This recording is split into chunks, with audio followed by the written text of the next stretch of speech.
Very good morning to all of you.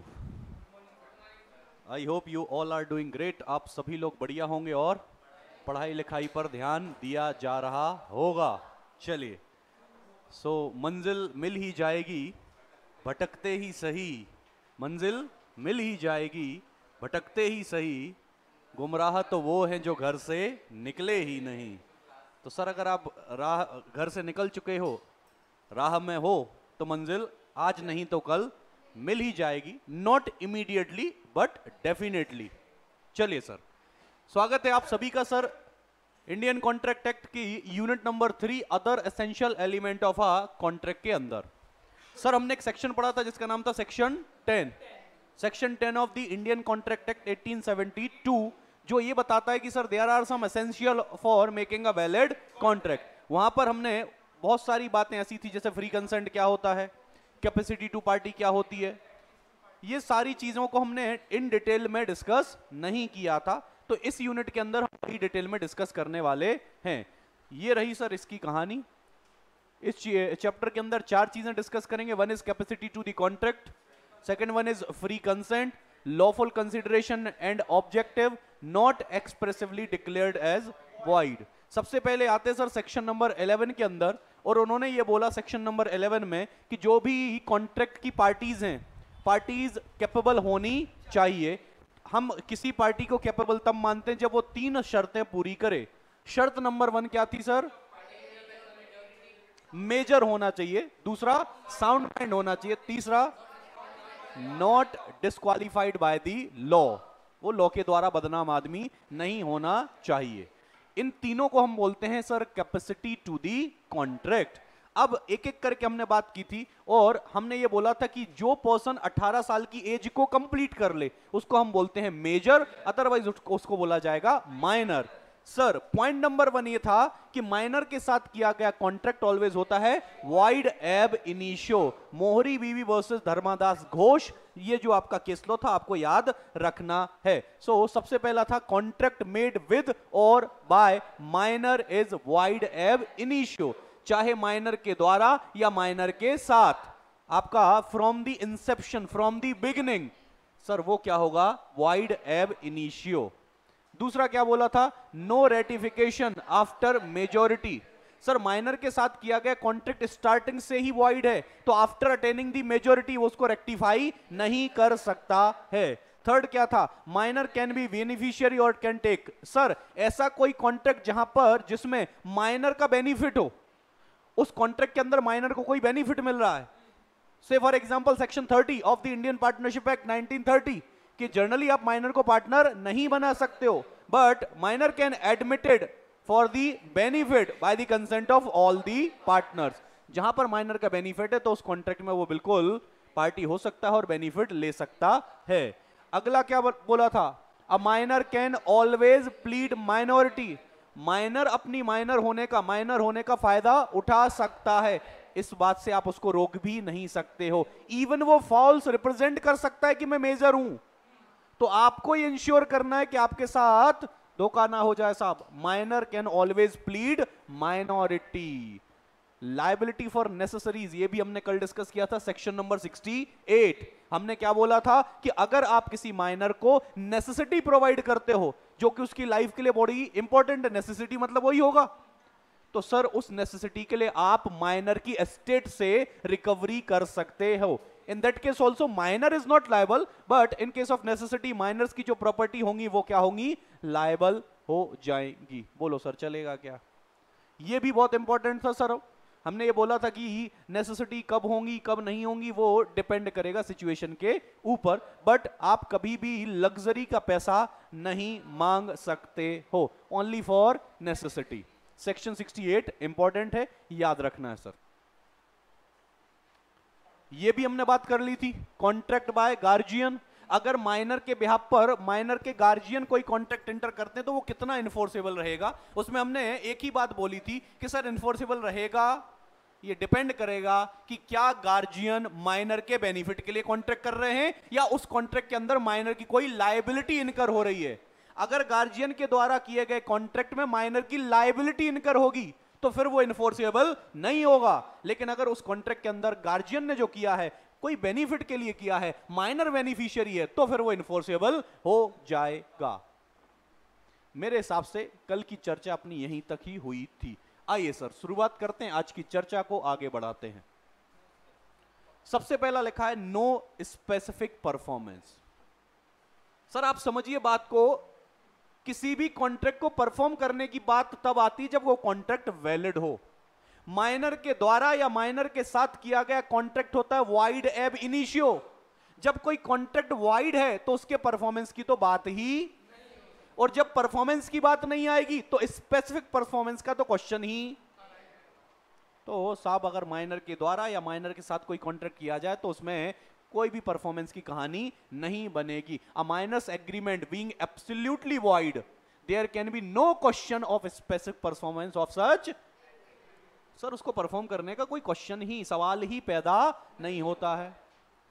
No insolvency. Sir insolvency का मतलब होता है एक ऐसा पर्सन, उसकी एक ऐसी स्टेट, एक ऐसी situation when liabilities of the person are greater than their assets. Minor की लायबिलिटी जीरो होती है, तो क्या कभी इंसॉल्वेंट हो सकता है? Sir answer is no. Minor can never ever be insolvent, तो कोई इंसॉल्वेंसी नहीं होगी। Sir partnership section 30, generally minor partner नहीं बन सकता है, but only admitted for the benefit with the consent of. खत्म हो गई बात। Minor can be agent. Sir minor agent हो सकता है, प्रिंसिपल नहीं हो सकता है। क्योंकि सर माइनर जब भी एजेंट होता है तो एजेंट के द्वारा किया गया काम प्रिंसिपल को बाइंड करता है। मतलब अल्टीमेटली अगर माइनर कोई एजेंट है और माइनर कोई कमिटमेंट कर देता है तो उसके लिए वो तो लायबल हो नहीं रहा, लायबल कौन हो रहा है? तो माइनर एजेंट हो सकता है, लेकिन माइनर प्रिंसिपल नहीं हो सकता है, क्योंकि माइनर की लायबिलिटी आप किसी भी सिचुएशन में पैदा कर ही नहीं सकते हो। Minor can not bind parent और गार्जियन। सर बहुत बढ़िया बात लिखी है।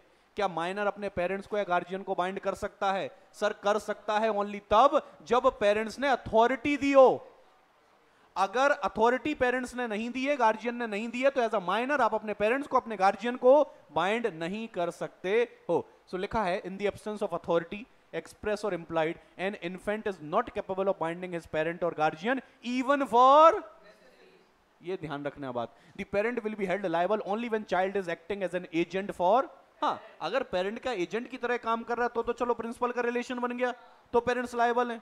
और अच्छा अगर अथॉरिटी दी हो पेरेंट्स ने कि हाँ आप हमारे बिहाफ पर ऐसा कर सकते हो, या ये सामान ले आना उसके पैसे हम चुका देंगे, जनरली अपने साथ ऐसा होता है, तो अगर उन्होंने अथॉरिटी दी हो, चाहे वो एक्सप्रेस दी हो चाहे एम्प्लॉयड दी हो, उस केस में फिर पेरेंट्स लायबल होंगे, अदरवाइज पेरेंट्स लायबल नहीं होंगे।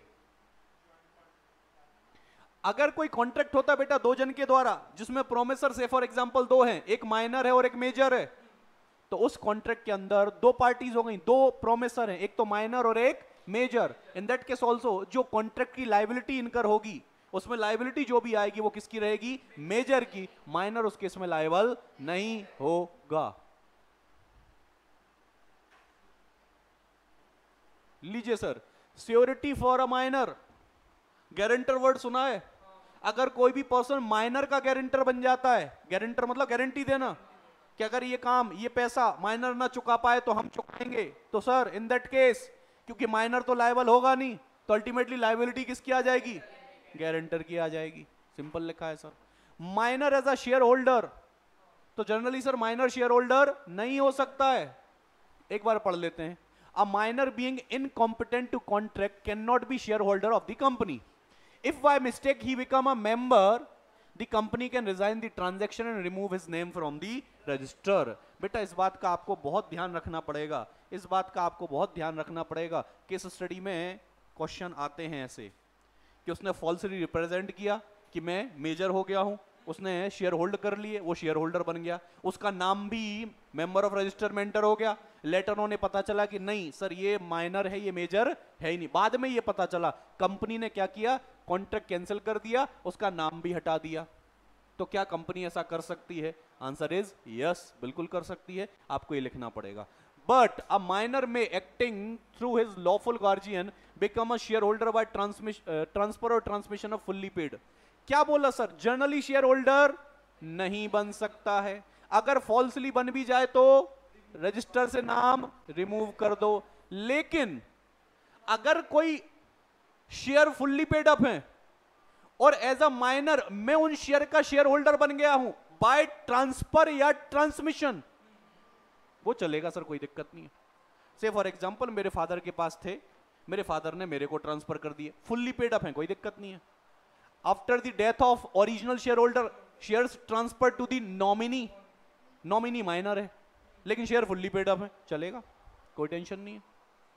तो ट्रांसफर और ट्रांसमिशन से sir fully paid up shares के शेयर होल्डर माइनर बन सकता है, लेकिन जनरली तो वो शेयर होल्डर नहीं हो सकता है।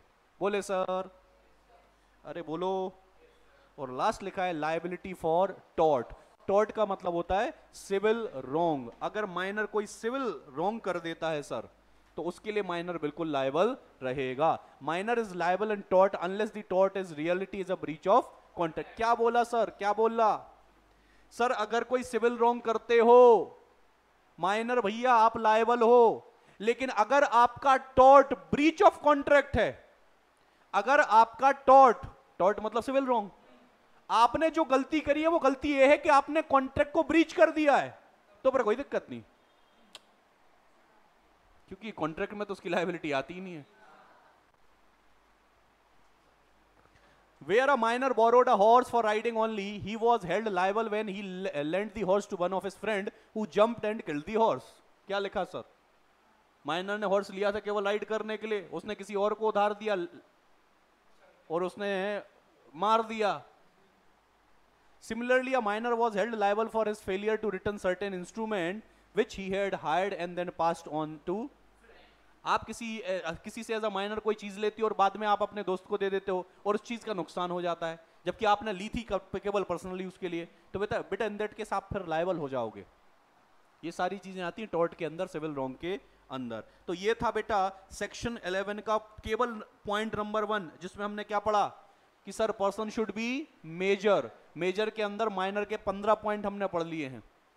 सेक्शन 11 के अंदर 3 बातें हैं, मेजर होना चाहिए, साउंड माइंड। तो अब हम आ गए सेकंड पर। तो अभी तक जितनी चर्चा थी वो पूरी और पूरी मेजर और माइनर के ऊपर थी।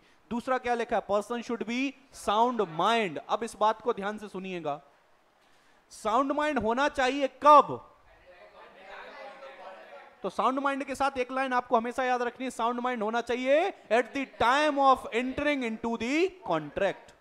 जब आप कॉन्ट्रैक्ट में एंटर कर रहे हो उस समय आपका साउंड माइंड होना जरूरी है। उसके पहले पागल थे, उसके बाद पागल हो गए, कोई फर्क नहीं पड़ेगा, उससे कोई दिक्कत नहीं है।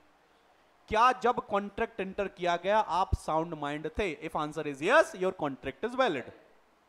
आप साउंड माइंड के बिहाफ पर फिर उसको वॉइड नहीं कर सकते हो। क्या लिखा है? A person is said to be a sound mind for the purpose of making contract if at the time when he make it is a capable of understanding it and of forming a rational judgment as to effect upon his। Sir किसी भी person को sound mind कब बोला जाता है? जब वो इस सिचुएशन में हो कि वो कॉन्ट्रैक्ट को समझ पा रहा है, उस कॉन्ट्रैक्ट में ये इंश्योर कर पा रहा है कि मेरी क्या लायबिलिटी है, मेरा क्या बेनिफिट है। अगर वो इस स्टेट पर है, सिचुएशन में कि वो ये बातें समझ पा रहा है, तो हम उसको बोलेंगे वो साउंड माइंड है। आगे क्या लिखा? A person who is usually of unsound mind, generally वो पागल रहता है, अनसाउंड रहता है, but occasionally of sound mind, but कभी कभी वो सही हो जाता है। मे मेक अ कॉन्ट्रैक्ट, वो कॉन्ट्रैक्ट बना सकता है व्हेन ही इज ऑफ। तो जैसा मैंने बोला था गजनी हर 10 मिनट के लिए उसकी वो मेमोरी आती थी, उस 10 मिनट के अंदर अगर उसने कोई कॉन्ट्रैक्ट एंटर कर लिया वो वैलिड है। कोई पर्सन है सर यूजुअली सही रहता है लेकिन कभी कभी डिस्टर्ब हो जाता है, और जब वो डिस्टर्ब था तब उसने कोई कॉन्ट्रैक्ट एंटर किया, वो सर कभी भी कॉन्ट्रैक्ट वैलिड कॉन्ट्रैक्ट नहीं बनेगा। बोलो, गजनी बोला तो भूला, और कितने दे दूं? हाँ, तो अगर आप अनसाउंड माइंड वाले पर्सन के साथ कोई कॉन्ट्रैक्ट करते हो वो हो जाएगा वॉइड। लीजिए sir C part, contract by disqualified person. Sir ऐसे पर्सन जिनको लॉ ने क्या कर रखा है? डिस्क्वालीफाई कर रखा है। अगर उनके साथ कोई कॉन्ट्रैक्ट एंटर किया जाता है तो क्योंकि वो कैपेसिटी नहीं रखती हैं वैलिड कॉन्ट्रैक्ट को एंटर करने की, तो वो कॉन्ट्रैक्ट हो जाएगा वॉइड। क्या हो जाएगा सर? वॉइड। क्या लिखा है? Beside minor and person of unsound mind, there are also other person who are disqualified from contracting partially or wholly, so that contract by such person are void. Incompetency to contract may arise from political status, corporate status, legal status, etc. Following person fall in this category. जैसे foreign sovereigns होते हैं, ambassadors होते हैं, alien enemy होते हैं, corporations होते हैं, convict होते हैं, insolvent होते हैं. ये सारे लोग वो हैं जिनको हमने डिक्लेयर कर रखा है कि साहब इनके साथ कोई कॉन्ट्रैक्ट मत करो, फिर भी आप करोगे तो कॉन्ट्रैक्ट हो जाएगा वाइड. ये इन्फोर्सेबल बाय लॉ नहीं होगा. बोलिए सर. चलिए सर. लीजिए सर. तो पहला हमने क्या पढ़ा था? Capacity to the party. दूसरा क्या पढ़ा सर? Free consent. दुनिया की हर कंसेंट फ्री कंसेंट होती है, एक्सेप्ट वो consent coercion, undue influence, fraud, misrepresentation के. अभी अपन तो एक में CUFM ही रखते हैं, मिस्टेक को अलग रखेंगे. तो अगर आपकी कंसेंट CUFM में से किसी को यूज करके ली गई है तो वो फिर कंसेंट फ्री कंसेंट नहीं होगी. और if your consent is not free, your contract become voidable. And voidable contract is a contract which is enforceable at the option of one or more party, but not at the option of. बोलो दो ना जरा. आइए sir. सबसे पहला है coercion, फिर undue influence, fraud, misrepresentation, mistake.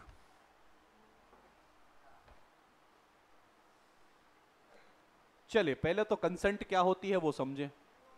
तो गाना सुना, सेम टाइम सेम जगह. हाँ तो ये भी वही है. Same thing same sense. अरे मैं जो बोल रहा हूं वो तुम समझ रहे हो. मैं जिस चीज को बेचने की बात कर रहा हूं आप भी उसी को खरीदने की बात कर रहे हो. Same thing same sense. अगर ये कॉन्सेप्ट होगा कि सेम थिंग और सेम सेंस, तो उसको बोला जाता है कंसेंट.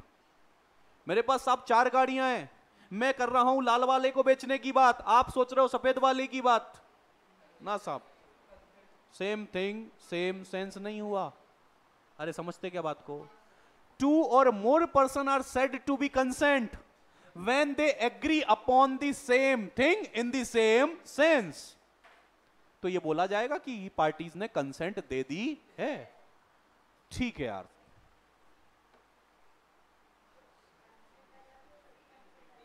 हाँ बिल्कुल, कंसेंट अलग चीज होती है. अब फ्री कंसेंट कि आपने बिना इन 4 को यूज करे हुए ली हो, उसमें सबसे पहला कौन सा आता है? कोर्शन. जो कहां पर है सर? Section number 15. तो CUFM 15, 16, 17, 18. इसलिए इनको 4 रखते क्योंकि मिस्टेक अलग चला जाता है. तो CUFM 15, 16, 17, 18 ये सेक्शन याद रखना, आराम से याद रहेंगे. ठीक है. आइए साहब, सबसे पहले स्वागत करते हैं आपका कोर्शन के अंदर.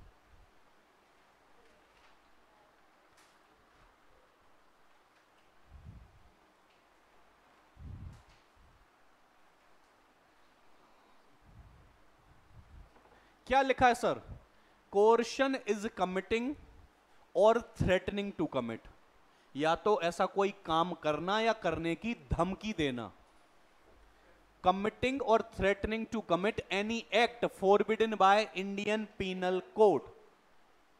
सर ऐसा कोई काम करना या ऐसे किसी काम को करने की धमकी देना जो काम इंडियन पीनल कोड ने फॉरबिड कर रखा है, मना कर रखा है.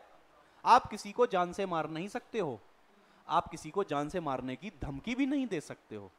अरे मैंने तुम्हारी कंसेंट लेनी थी कॉन्ट्रैक्ट के लिए, मैंने कहा अगर तुम तैयार नहीं हुए मैं तुम्हें जान से मार दूंगा. धमकी दे रहा हूं मैं. सर एक कोर्शन है. एक बहुत बेहतरीन क्वेश्चन पूछा गया इंस्टीट्यूट के द्वारा, और वो क्वेश्चन पूछा गया तो सुसाइड को लेकर. किसी for example child is threatening to our parents कि भैया आप मुझे बाइक दिलाओ नहीं तो मैं सुसाइड कर लूंगा. Again you are doing an act which is forbidden by Indian penal code. Sir या तो वो काम करना या करने की धमकी देना, दोनों ही किस में आते हैं सर? कोर्शन के अंदर आते हैं सर. तो ऐसा कोई काम करते हो और आप उन काम को करके अगर किसी कंसेंट लेते हो तो वो कंसेंट फ्री कंसेंट नहीं कहलाएगी. लाइन याद रखनी पड़ेगी सर, कोर्शन इज कमिटिंग और threatening to commit any act forbidden by Indian penal code. बोलो सर, समझ में आती बात? अरे इसलिए समझते जाना क्योंकि सी के बाद जैसे यू आएगा ना, फिर आपको लगेगा दोनों ही बातें सेम है।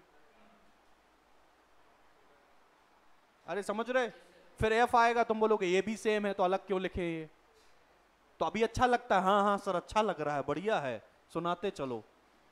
सुनना नहीं है, समझना है। इसलिए जिंदगी में दिमाग लगाया करो, दिल मत लगाया करो, क्योंकि इतिहास गवाह है दिल टूटते हैं बेटा, दिमाग कभी नहीं टूटे। इसलिए हर जगह दिमाग लगाओ। चले, क्या लिखा? कोर्शन इज कमिटिंग और threatening to commit any act which is forbidden by Indian penal code. अरे चलेगा क्या? आगे क्या लिखा? और unlawful detaining threatening to detain any property. अच्छा, ये जरूरी है कि आप जान से मारने की धमकी दो या किसी? नहीं सर, कल को किसी की प्रॉपर्टी को हत्या लो या प्रॉपर्टी को हत्याने की धमकी दो, अरे वो भी तो सर कहां पर आएगा? कोर्शन के अंदर ही आएगा। To the prejudice of any person whatever with the intention of causing any person to enter into an। और ये सारी पंचायत आप इसलिए कर रहे हो क्योंकि आप ये चाहते हो कि सामने वाली पार्टी कॉन्ट्रैक्ट में, एग्रीमेंट में एंटर कर जाए। अरे हमें तो कंसेंट लेनी है उसकी बेटा। ये सारा काम डराना धमकाना प्रॉपर्टी हथियाना ये आप इसलिए कर रहे हो ताकि सामने वाली पार्टी किसी भी तरीके से एग्रीमेंट में एंटर कर जाए। तो उसको हम क्या बोलेंगे साहब? अरे बोलो, देखो एनालिसिस में उन्होंने अलग अलग करके लिखा है। चले, इंपॉर्टेंट क्या है, कोर्शन क्या है, और कोर्शन अगर हुआ तो उसका इफेक्ट क्या होगा। हमें ये पूरा डिस्कशन इस दो टाइप से समझना है। अब आ गया effect. Contract induced by coercion is voidable at the option of party who consent was सो। अरे वाइडेबल होगा किसके ऑप्शन पर? जिसकी कंसेंट आपने कोर्शन को यूज करके, अरे चाहे तो वो उस कॉन्ट्रैक्ट को वैलिड कर सकता है बाय सेइंग, चलो यार इस बार तो आपने गलत किया, लेकिन आगे वो ऐसा करके कॉन्ट्रैक्ट को वैलिड कर सकता है। लेकिन ये वैलिड करने का ऑप्शन केवल उस पर्सन के पास है जिसकी कंसेंट आपने कोर्शन को यूज करके। दूसरा क्या लिखा? As to consequences of rescission of voidable contract, the party rescinding a void contract should if has received the benefit. बेटा इंपॉर्टेंट है। Thereunder from the other party to contract restore such benefit. अरे कल को इस contract को valid भी किया जा सकता है और वाइड भी किया जा सकता है। कल को पार्टी ने चूज किया कि हम इस कॉन्ट्रैक्ट को कैंसिल कर रहे हैं, और कैंसिल जब कॉन्ट्रैक्ट किया गया तो से फॉर एग्जांपल जिसका कंसेंट कोर्शन के द्वारा लिया गया तो उसने कॉन्ट्रैक्ट को वैलिड कर दिया, सॉरी वाइड कर दिया, लेकिन उस समय तक उसने से फॉर एग्जांपल उस कॉन्ट्रैक्ट के अंदर 50% जो पेमेंट था वो प्रोमिसर को कर दिया था। तो प्रोमिसर की जिम्मेदारी है कि जो भी बेनिफिट इस कॉन्ट्रैक्ट के अंदर उसने लिया है उसको पूरा का पूरा रिस्टोर करे। इंपॉर्टेंट है साहब, ये आपको कभी भी क्वेश्चन में नहीं पूछा जाएगा, ये आपको पढ़कर तय करना पड़ेगा कि इसमें रिस्टोर वाली लाइन लिखनी है कि नहीं लिखनी है। ये बताएगा कभी नहीं क्वेश्चन आपको। और जब आप अभी एग्जाम देंगे, टेस्ट देंगे ना, आपको पता चल जाएगा कि रिस्टोर कैसे करना है। अरे से for example sir there is a contract between me and you, मैंने ऑफर दिया था क्या आप मेरे से कोचिंग क्लासेस पढ़ेंगे, मैंने आपकी कंसेंट कोर्सन से ली, आपने बाद में बोला कि नहीं सर कॉन्ट्रैक्ट कैंसिल करना है, लेकिन उस समय तक आपकी 50% फीस मेरे पास जमा हो गई थी। तो सर सेकंड पॉइंट क्या बोल रहा है कि वो 50% फीस मुझे वापस करनी, रिस्टोर करना पड़ेगा अगर कोई बेनिफिट रिसीव हुआ है तो। A person to whom money has been paid or anything delivered under caution must, अब भी वही बोला, अगर कोई मनी का पेमेंट हुआ था या किसी चीज की सर डिलीवरी हुई थी तो इन दैट केस ऑल्सो आपको मनी को रिफंड करना पड़ेगा और गुड्स को रिटर्न। अरे गुड्स रिटर्न नहीं कर पा रहा तो उसके बदले में पेमेंट करो, लेकिन जो भी बेनिफिट आपको रिसीव हुआ है वो सारा रिस्टोर करना पड़ेगा। बोलिए सर। एग्जाम्पल नंबर 10,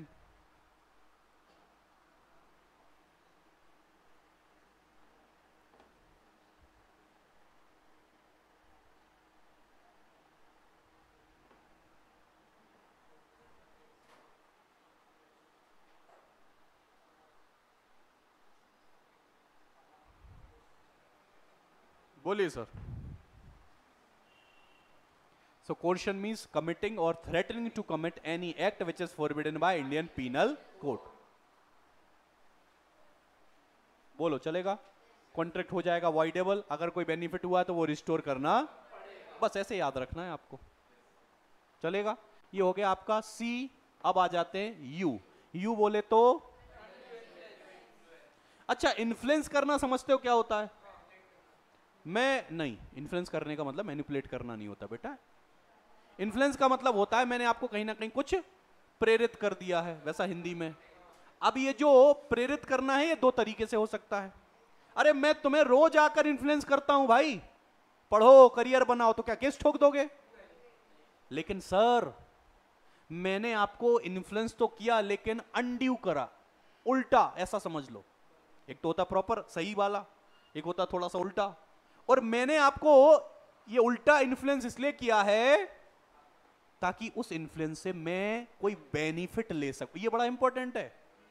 सर मैं तुम्हें इन्फ्लुएंस कर रहा हूं लेकिन उस इन्फ्लुएंस से मुझे कोई फायदा नहीं हो रहा, तो कोई दिक्कत नहीं है।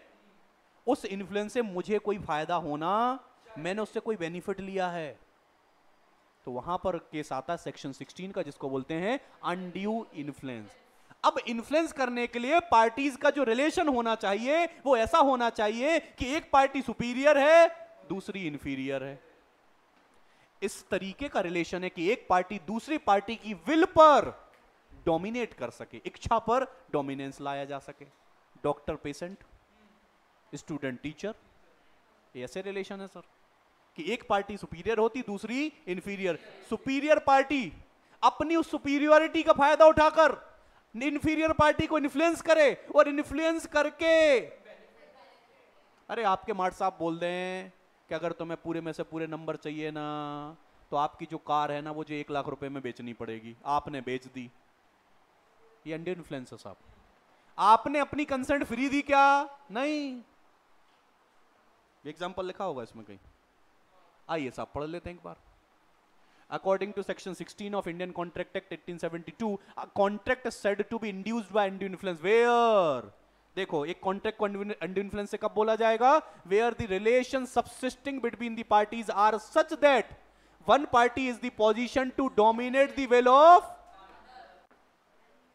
सर दो पार्टी का रिलेशन कुछ इस प्रकार से है कि एक पार्टी इस पोजीशन में है कि वो दूसरे पार्टी की विल को डोमिनेट कर सकती है, and uses that position to obtain, जिंदगी में याद रखना साहब, डोमिनेंस यूज होना अनड्यू इन्फ्लुएंस नहीं है, डोमिनेंस यूज करना प्लस। अरे मैं भी तो डोमिनेंस यूज करता हूं आए दिन, लेकिन मैंने अनफेयर एडवांटेज, तो अनड्यू इन्फ्लुएंस नहीं है सर, दोनों प्लस में चलती हैं चीजें। हाँ क्या?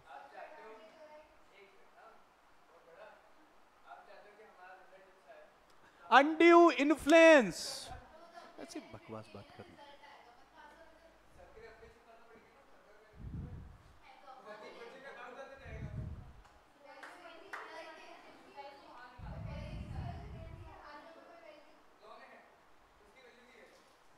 आइए आइए। So relation subsisting the parties are such that one of the party is in a position to dominate the will. पहला तो क्या होना चाहिए? दोनों पार्टीज का ऐसा रिलेशन होना चाहिए कि एक पार्टी दूसरी पार्टी की विल को, इच्छा को डोमिनेट कर सके, और उस डोमिनेंस को यूज करके वो अनफेयर एडवांटेज ले ले, तो हम उसके इसमें बोलेंगे undue influence. A person is deemed to, अब कब बोला जाएगा कि एक पर्सन डोमिनेट कर रहा है? कब बोला जाएगा सर? क्योंकि ये चीजें जब होंगी, तो चीज नंबर 1 क्या लिखी है? वेयर ही होल्ड रियल और अपीयरेंट अथॉरिटी ओवर द अदर। जो पेरेंट्स और बच्चे का रिलेशन होता है वो रियल अथॉरिटी है, लेकिन जो स्टूडेंट और टीचर का रिलेशन है वो अपीयरेंट अथॉरिटी है, चलेगा? तो पहला तो ऐसी कोई अथॉरिटी होना चाहिए। दूसरा, stand in a fiduciary relation. Fiduciary relation का मतलब होता है relation of trust. Fiduciary relation का मतलब होता है रिलेशन ऑफ ट्रस्ट। तो पहला तो सर रियल या अपीयरेंट अथॉरिटी होना चाहिए, दूसरा उन दोनों पार्टीज के बीच में रिलेशन ऑफ ट्रस्ट होना चाहिए, एंड तीसरा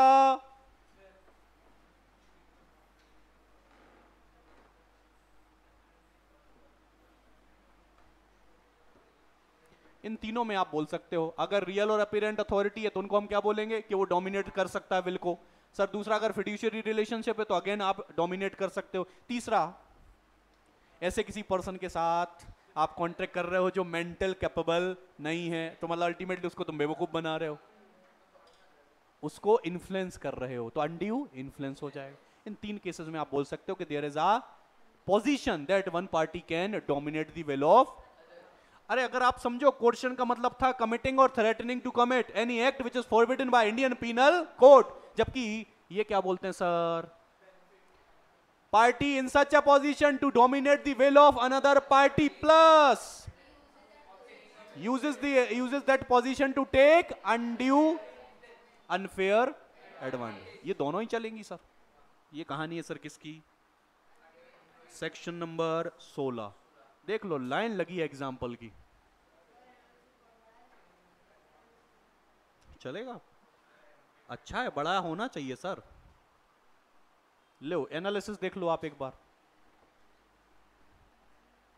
नियर रिलेशन होना चाहिए, इस पोजीशन में होना चाहिए दोनों पार्टी का रिलेशन के एक पार्टी दूसरी पार्टी की विल को डोमिनेट कर सके, ऐसी पोजीशन होना चाहिए। अब दोस्त तो बराबर के होते हैं, वो कैसे, एक सुपीरियर होना चाहिए एक इंफीरियर होना चाहिए। देखें फिड्यूशियल रिलेशनशिप ऑलरेडी हम पढ़ चुके, मेंटल डिस्ट्रेस, अनकॉन्सिएबल बार्गेन्स, मतलब बार्गेन है ही नहीं है अल्टीमेटली, वो एक होता ना बाय डिफॉल्ट वाला है कि तुम्हें ये करना ही पड़ेगा भले आप मैं बोलूं नहीं बोलूं। अरे कल को किसी पेशेंट को डॉक्टर बोले कि साहब ऐसा ऐसा सिचुएशन है, मैं तुम्हें एक ही सूरत पर बचा सकता हूं, तो उसके पास है कोई बार्गेन करने का पावर? वो क्या बोलेगा, मालिक बचा लो, तुम जो बोलोगे वो करूंगा। अरे चलता क्या। तो ऐसी लिखी है सर। देखें क्या लिखा है, दी ऑब्जेक्ट मस्ट, पर्पस होना चाहिए सर अनड्यू एडवांटेज का। अगर मैं आपकी विल को डोमिनेट करने की पोजीशन में हूं और मैं आपकी विल को डोमिनेट कर रहा हूं, लेकिन मेरा पर्पस अनड्यू एडवांटेज नहीं, अनड्यू एडवांटेज नहीं है, तो सर फिर कोई दिक्कत वाली बात नहीं है। देखें एक बार लो एग्जांपल नंबर 21, एग्जांपल नंबर 21।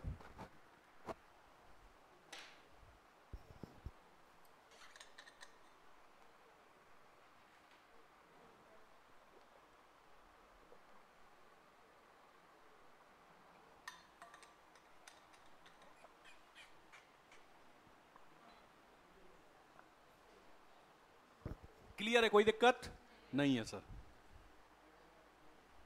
लो साहब,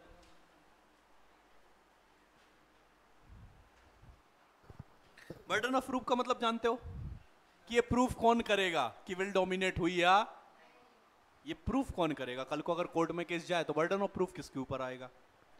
तो सर बर्डन ऑफ प्रूफ उसके ऊपर आएगा जो उस पोजीशन में है कि वो विल को डोमिनेट कर सकता है।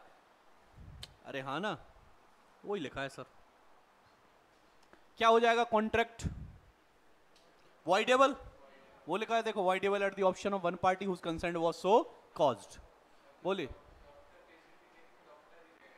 हाँ, बर्डन ऑफ प्रूफ उसके ऊपर आएगा कि वो प्रूफ करे कि नहीं नहीं सब हमने अनड्यू इन्फ्लुएंस, बस। बोलिए चलेगा, पक्का? लो ये पढ़ो, केस स्टडी एंड आंसर। ये केस स्टडी पढ़ो या आंसर पढ़ो, जो मैं दे रहा था वही लिखा है।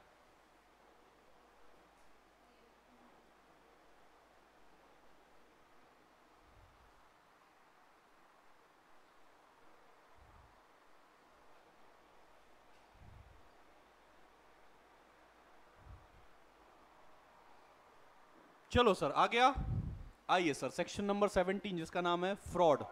तो CUF 15, 16, 17। फ्रॉड का मतलब जानते हो, चीट करना बेसिकली। जब आप कोई ऐसा काम करो जो आप इंटेंशनली जानबूझकर कर रहे हो, किसी को डिसीव करने के लिए, बेवकूफ बनाने के लिए, वो अल्टीमेटली क्या होता है, फ्रॉड। देखो लिखा है sir, fraud means and include, मतलब डेफिनेशन इंक्लूसिव है साहब। Fraud means and include any of the following act committed by party to a contract or with his convenience or by his with an intention to deceive another party। Sir आप ऐसा कोई भी काम करो, आपका agent करे, आपके behalf पर कोई और करे, और आपका पर्पस क्या है, आप किसी दूसरी पार्टी को डिसीव करना चाहते हो, बेवकूफ बनाना चाहते हो, तो उसको बोला जाएगा सर फ्रॉड। देखें क्या क्या हो सकता है।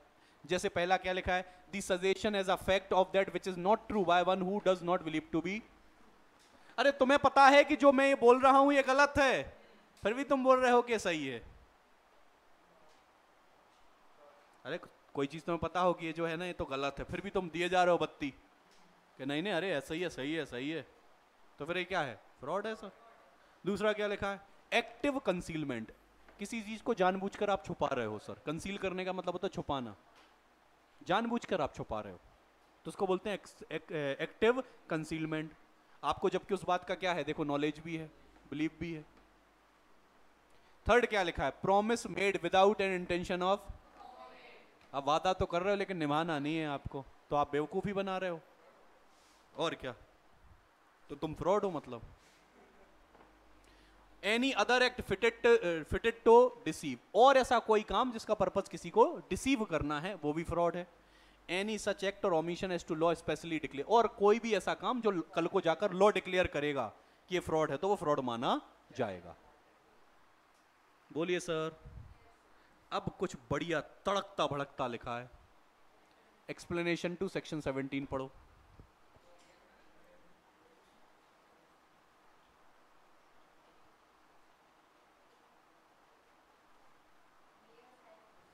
मियर साइलेंस फ्रॉड, लेकिन कल को कोई ऐसी सिचुएशन आ जाए जहां पर आपका ना बोलना भी बोलने के बराबर है, वहां पर मियर साइलेंस फ्रॉड हो जाएगी।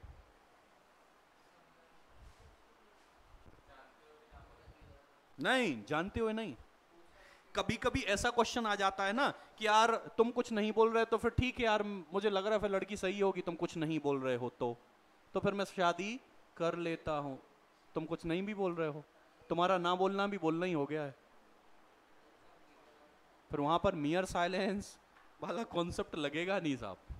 क्या लिखा है, mere silence as to fact likely to affect the willingness of a person to enter into contract is not a fraud unless the circumstances of the case are such that regard being had to them it is the duty of person to keeping silence to speak।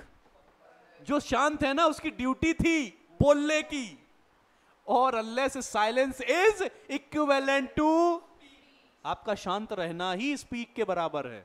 जैसे मैंने अभी बोला कि यार देखो अब तुम कुछ नहीं बोल रहे तो मैं समझ रहा हूं कि यार आपकी फिर हाँ ही होगी, तुम समझ रहे मेरी बात को। अरे कभी कभी होता ना कि सर ये गलत होता तो आप बोलते ना, आपने नहीं बोला मतलब ये सही होगा, मतलब आपका ना बोलना भी बोलने के, तो जनरली तो मियर साइलेंस फ्रॉड नहीं है। लेकिन जहां पर क्या हो जाए, ड्यूटी टू स्पीक हो पहला, एंड दूसरा silence is equivalent to speak हो, वहां पर साइलेंस रहना भी फ्रॉड कहलाएगा। जल्दी से पढ़ो 23, 24, 25।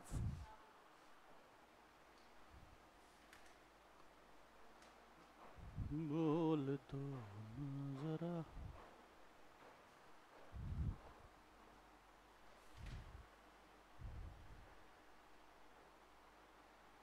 जैसे एग्जांपल नंबर 25 देखो, B says to A if you do not deny it, अगर तुम मना नहीं करोगे मैं ये मानूंगा कि जो हॉर्स है वो बढ़िया है, उसका ना बोलना भी बोलने के बराबर है।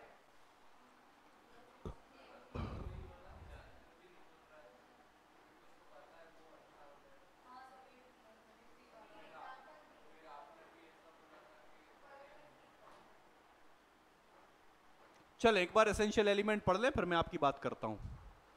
ले साहब एसेंशियल एलिमेंट पढ़े जल्दी से फ्रॉड के। देयर मस्ट बी रिप्रेजेंटेशन और assertion and it must be, आपको ऐसा रिप्रेजेंटेशन दे रहे हो जो कि फॉल्स है। हाउएवर साइलेंस में अमाउंट टू फ्रॉड और एक्टिव कंसीलमेंट में अमाउंट टू, साइलेंस का फ्रॉड मानी जाएगी वो उन्होंने बता दिया है। अगर एक्टिवली आप किसी चीज को छुपाते हो वो भी फ्रॉड माना जाएगा। The representation must be related to the fact, subject matter से रिलेट करना चाहिए। Representation should be made before the conclusion of, अरे कॉन्टेक्ट होने के बाद आप कुछ भी बोलो वो फ्रॉड नहीं है, कॉन्टेक्ट करते समय, कॉन्टेक्ट करने से पहले ही तो फ्रॉड माना जाएगा, उसके बाद की तो कोई कहानी नहीं है। द रिप्रेजेंटेशन और statement should be made with the knowledge of its falsity. आपको पता है कि जो स्टेटमेंट है ये फॉल्स है, फिर भी आप जबरदस्ती उसको एज अ ट्रू रिप्रेजेंट कर रहे हो। The other party must have been induced. Sir आपकी उस बात से जो कि गलत है, जो कि झूठ है, उससे वो पार्टी इंड्यूस हुई हो तभी तो फ्रॉड माना जाएगा। कल को आपकी बात से मुझे कोई फर्क ही नहीं पड़ा, भले आप तो झूठ बोल रहे थे, तो वो कोई फ्रॉड नहीं माना जाएगा। The other party must have relied upon the representation. Other party ने उस पर विश्वास किया और रिलाई किया हो। Other party acting on representation must have consequently suffered a, उस वजह से, क्योंकि फिर उसने आपकी बात को सही माना, कॉन्ट्रैक्ट में एंटर हुआ और उसकी वजह से उसको लॉस हुआ। अरे तभी तो चीजें आगे बढ़ेंगी, अदरवाइज तो कोई दिक्कत नहीं है। कॉन्ट्रैक्ट क्या हो जाएगा साहब, लो voidable at the option of other party and he has the following remedies. क्या क्या? Can cancel the contract within a reasonable time, can claim the damages. Mere silence is not fraud. एक direct question आता है exam में, direct question आता है sir.